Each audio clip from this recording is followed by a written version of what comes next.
Bismillahirrahmanirrahim. Assalamualaikum warahmatullahi wabarakatuh.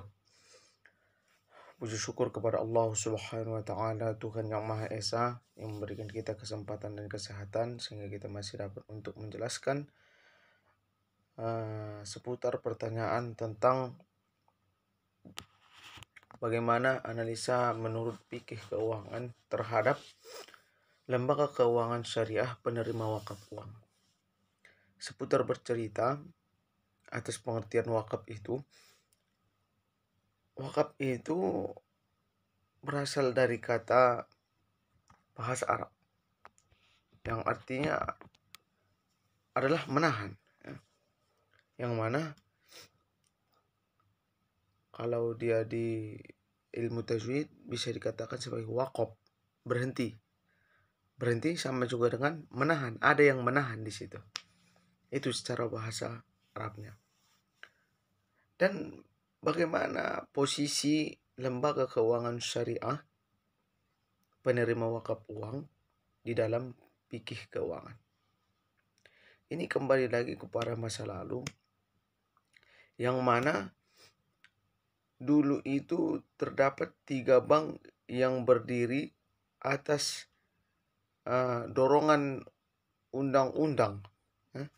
Dorongan undang-undang di sini disebutkan nomor 41. Nomor 41. Nomor 41 tahun 2024 tentang wakaf. Ini yang mendorong untuk munculnya lembaga keuangan syariah penerima wakaf uang.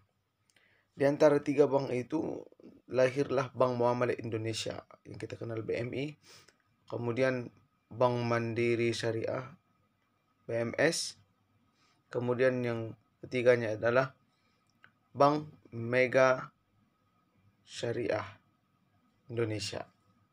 Yang ketiga inilah yang menjadi pelopor bank syariah dulu di Indonesia.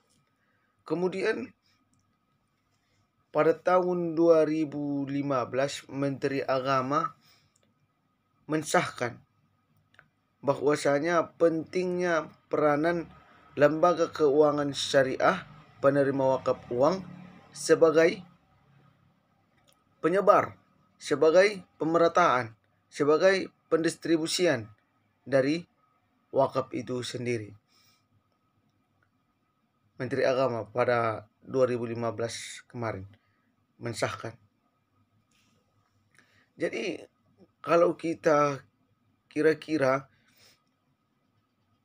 betapa banyaknya wakif yang ada di Indonesia, betapa ramahnya wakif yang ada di Indonesia, sehingga perlu untuk tenaga pendistribusian aset-aset yang ada di Indonesia ini. Dan sering kita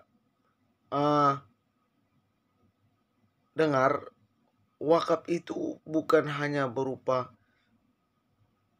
uang, tapi wakaf itu ada yang wakaf produktif, wakaf yang berjalan. Itu harus kita pahami, teman-teman sekalian. Kemudian LKSPWU ini, Lembaga Keuangan Syariah Penerima Wakaf Uang ini, harus mempunyai, di sini disampaikan,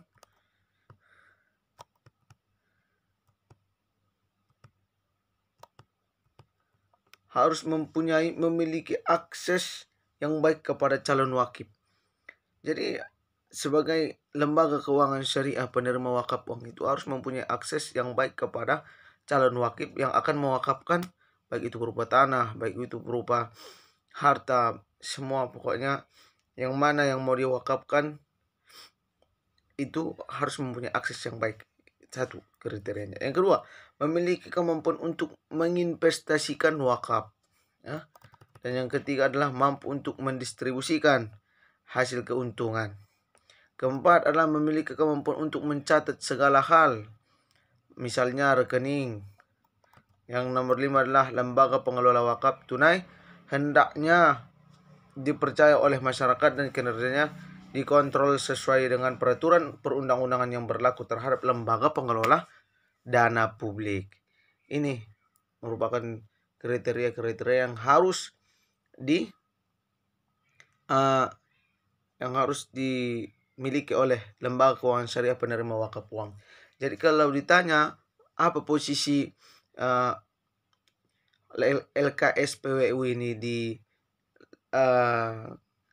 fikih keuangan, sangat penting karena perlunya untuk pendistribusian wakaf di Indonesia. Sangat banyaknya wakif yang mewakafkan, baik itu wakaf produktifnya yang harus didistribusikan untuk pemerataan ekonomi dan mensejahterakan umat yang lainnya. Cukup sekian dari ana. Wabillahi taufiq wal hidayah. Wassalamualaikum warahmatullahi wabarakatuh.